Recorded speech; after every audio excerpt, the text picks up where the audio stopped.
former ESPN boss. Stephen A. Smith will join Inside the NBA. The reboot of Inside the NBA on ESPN is still almost a year away, but people have been speculating for weeks how the show might change after departing its longtime TNT Sports home.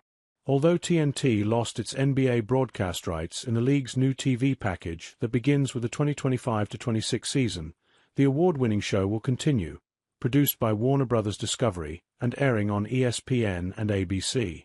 The show's core of host Ernie Johnson and analysts Charles Barkley, Shaquille O'Neal, and Kenny Smith will presumably remain intact. But former ESPN president John Skipper said Friday he believes they'll be joined, at some point, by Stephen A. Smith. Of course, the moment ESPN obtained rights to air the show last month, speculation began Smith might become part of the mix. ESPN content president Burke Magnus recently dispelled that notion.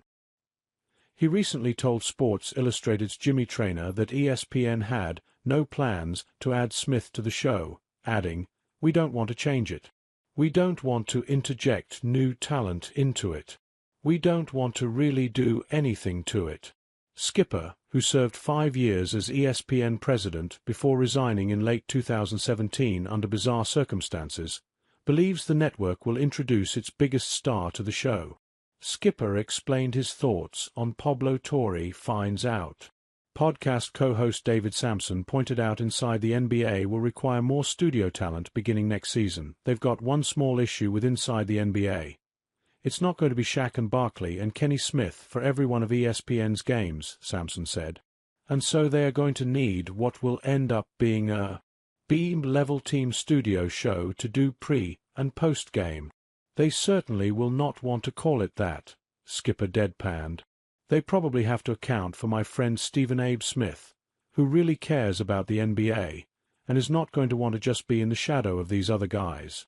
I think you'll see him on Inside the NBA at some point. Sampson, Torre, and Skipper all agreed such a move makes financial sense, given the new contract Smith is negotiating with ESPN. The only way to pay for the number for Stephen A. Smith is you have to it's spread across different cost centers within a company like Disney, Sampson said. I will actually hazard a guess that all of the salary is being paid by ESPN, and that Stephen A. has the ambitions to be doing other things he wants to do, Skipper said. Skipper is merely saying what many other industry insiders are thinking and will continue thinking, despite Magnus' recent comments on the matter. There's rampant speculation Smith's new contract could top $100 million, setting a record for a media personality. Pablo Torre Finds Out. The Post John Skipper thinks Stephen A. Smith will join Inside the NBA cast at some point, appeared first on Awful announcing.